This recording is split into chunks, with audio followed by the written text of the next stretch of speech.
Breaking news చూస్తున్నాం. చంద్రబాబును LP నేతగా ఎన్నుకున్న అనంతరం ఎమ్మెల్యేలందరూ గవర్నర్ జస్టిస్ అబ్దుల్ నజీర్ను కలిసి ప్రభుత్వ ఏర్పాటుకు ఆహ్వానించాలని కోరబోతున్నారు. అటు మంత్రివర్గ కూర్పు కూడా ఈ రోజు ఫైనల్ అయ్యే అవకాశం ఉంది.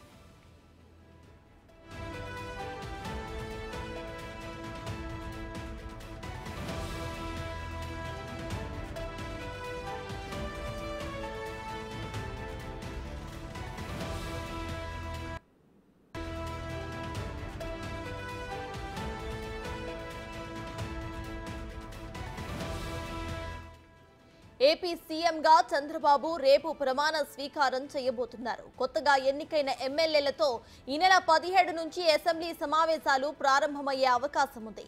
4 రోజుల పాటు కొనసాగే మొదటి సెషన్లో తొలి రోజు ఎమ్మెల్యేల ప్రమాణ స్వీకారం, రెండో రోజు స్పీకర్ ఎన్నిక ఉండబోతుంది. ఈ భేటీలోనే ల్యాండ్ టైటిలింగ్ యాక్ట్ ఉపసంహరణ బిల్లును ప్రభుత్వం ఆమోదించబోతున్నట్లుగా తెలుస్తోంది.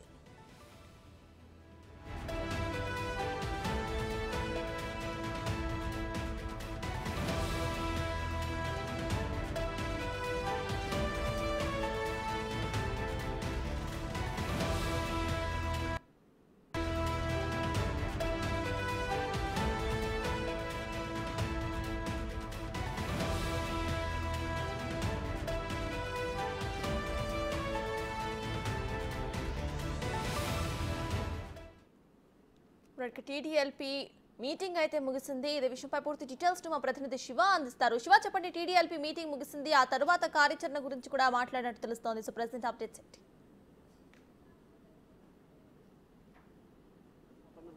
తెలుగుదేశం, జనతా పార్టీ అలాగే జనసేన 3 పార్టీలు కలిసి కూటమి నేతలుగా కూడా ఈరోజు శాసనసభ పక్ష నేతని 3 పార్టీల నేతల శాసనసభ పక్షని అంటే ఏ పార్టీకి ఆ పార్టీ శాసనసభ పక్ష నేత ఎన్నుకోవడం జరిగింది.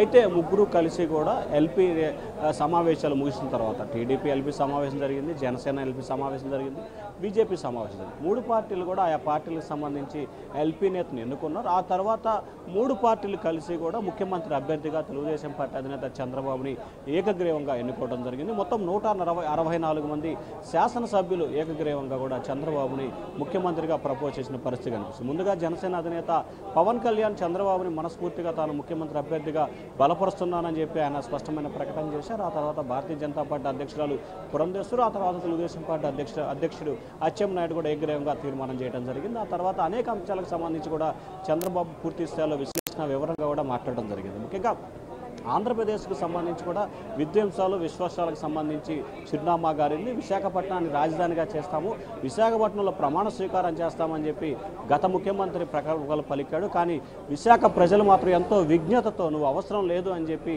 రివర్స్ బటన్ నొక్కి వెనక్కి పంపించారని చెప్పి చంద్రబాబు కీలక వ్యాఖ్యలు చేశారు. దాంతోపాటుగా ఎక్కడా కక్షలు కార్పణ్యాలకు అవకాశం లేకుండా అట్లాగని తప్పు చేసిన వాళ్ళని ఉపేక్షించే అవసరం లేదు, వారిని కఠినంగా వ్యవహరించాలి. ఒకవేళ కనుక ఉపేక్షిస్తే మరోసారి తప్పు చేసే అవకాశం ఉంది, అది సమాజానికి ఇబ్బందికరంగా మారుతుందని చెప్పి కూడా చంద్రబాబు కీలకమైన సూచన చేశారు.